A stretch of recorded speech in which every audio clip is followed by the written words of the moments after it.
अस्सलाम वालेकुम मोहतरम सामीन। दोस्तों, जिहाद से आखिर क्या होता है कि मुजाहिदीन अपने सर को हथेली पर रख कर मैदानों में कूद जाते हैं। देखा जाए ना दोस्तों, तो अगर ज़मीन बंजर हो जाए तो 3 किस्म के काम किए जाते हैं। नंबर 1, सबसे पहले अच्छी तरह हल चलाया जाता है और फाजल जड़ी बूटियों को काट दिया जाता है और फिर खूब खाद डाली जाती है और फिर तीसरे नंबर पे बीज बोया जाता है तो ज़मीन सरसब्ज और शादाब हो जाती है और फल और फूल उगलती है।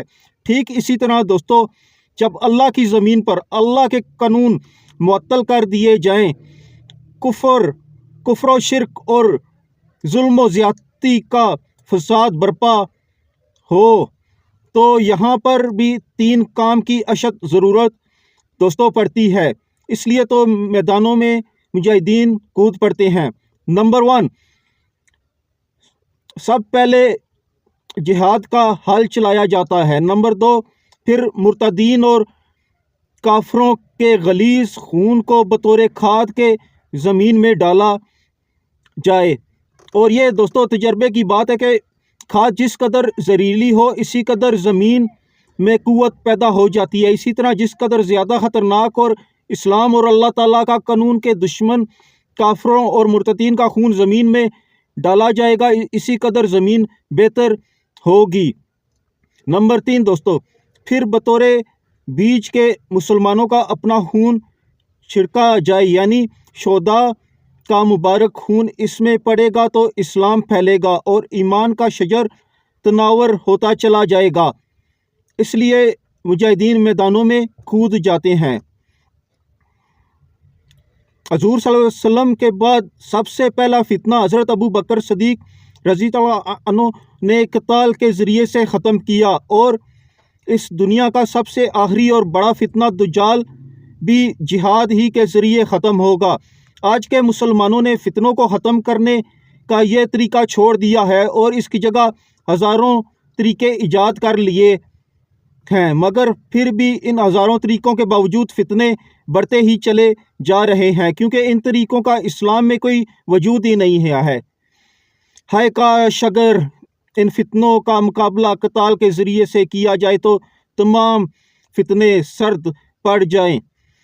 हज़रत अली ने अपने ज़माने खिलाफत में ज़नाजा को कत्ल करके इनके फितनों को जड़ से उखाड़ फेंक दिया, जबकि हज़रत उमर फ़ारूक रज़ी अल्लाह अन्हु का दौरे खिलाफत तो क़िताल फ़ी सबीलिल्लाह का सुनहरी दौर था, जिसकी वजह से कोई फितना तुम नहीं मार सका।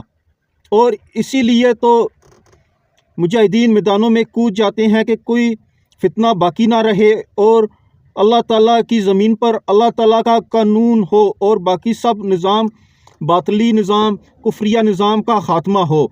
तो दोस्तों, इसी वजह से जिहाद फ़ी सबीलिल्लाह किया जाता है कि सिर्फ़ अल्लाह की रज़ा के लिए, अल्लाह की सरज़मीन पर अल्लाह के निज़ाम को कायम करने के लिए, मज़लूमों की मदद के लिए।